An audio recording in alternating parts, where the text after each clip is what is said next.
ね。はい。という感じですね。おめでとうございました。じゃあ早速インタビュー入ってみたいと思いますが、水野さんは暁の二類進学ですね。したので、それは念頭に置きつついきましょうかね。でこれ私科学技術大学と間違えてましたが、技術科学大学に正しく、もう工学部以外はないというようなところですが、短科大学ですね。でまず調べておいてほしいですが、皆様なんですよ、興味のある方は国公立でございますよ。わかんないですよねこれ。私立みたいですよね。名前が。まあ志望理由から聞いてみたいと思います。志望理由はどんな感じである？とにかく工学の強いところに行きたいなっていう思いがありました。なるほどね。特にここはどの辺が強そうですか？施設だったり、短科大学っていうところがやっぱりいいかなっていうふうに思いました。後半ポイントですね。やっぱり国立大学だと総合ですから、いろんな学部がいっぱいあると。で大掛かりでかいっていうのがあるんですが、逆にそうですね、専門職を生かした短科大学がいいっていう方も、水野さんみたいにあるわけですから、いろいろ調べといた方が絶対いいですよね。ここは特色が強い大学だと思いますけど、当然就職の話になりますけど、将来はどういう夢？今のところは自動車関係のものづくりに関わりたいなっていうふうに思ってます。で本当に中部は工業系の、強いところなので、トヨタ関連ですよね、自動車だから、下請け大学みたいな言葉は悪いですけど、なかなか将来有望ではないかと、やっぱり自動車関連だと思いますけど、そういう子には非常にいい大学ではないかと思われますね。就職強いですね。でから次は学校友人についてになりますが、英進のクラスっていうのは一種独特でございますが、それは入ってるとわからないでしょうね。だから塾来たりとかどっか行ったりするとやっととか出てくることも、あると思いますけど、そうですね、英進で良かったことどうぞ。同じところを目指す人がいたので、そのことについて話し合えたりとかしたので、それは良かったです。やっぱ友達ですよね。たまたまこの豊橋にね目指そうという、いたらしく、それはこの大学自体はマイナーなのであんまり見えないんですけど、たまたまっていうか良かったですよね。はい、失敗談っていうのは何かありますか？暁の外を見るのがもうちょい早かったらよかったなっていうふうに思います。なるほどね。やっぱり胃の中の蛙状態ですかね。クラスも1クラスやってね。そうです。あれ今どうなの？40名おんの？いや、今は23人。そうそんなもんかな。ってことはやっぱりそういう状態ですよね。そうそう、さっきもちょっと聞いてたけど、高1高2からしっかり塾通ってる子っていうのもいたわけ。いましたね。それがなかなか表に出ず、やってたのみたいな後で分かる。そうですね。英進ならではの感覚かもしれないけどね。そうかそうか。で、ギョギョッとこういう感じですかね、後でね。ちょっと手遅れにならないうちでなんとかギリギリやったかもしれないですけどね。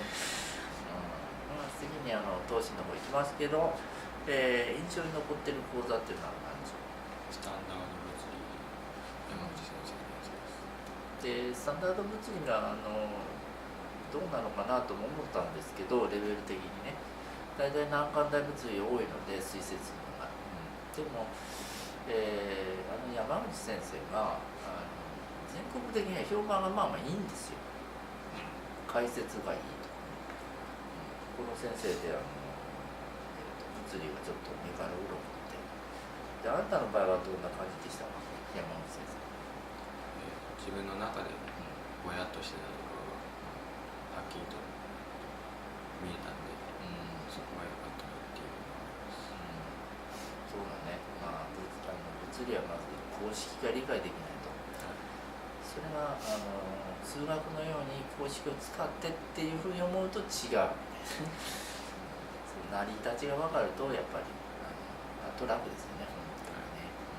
まあ、その辺は山口先生は分かりやすいと聞いてましたので、まあ、いいのかなと。で後半に伝えたいことに入っていきますが、特に伝えたいことは何でしょう。予習復習をテスト習慣だけじゃなくて、しっかりとやることですね。なるほどね。まあ、それまでがいい加減だったということですね。まあここに来る、まあ、この校舎来るとですね、やっぱり習慣面談あって、で毎週のこうね、あれ細かく自分で設定していかなきゃいけないでしょ。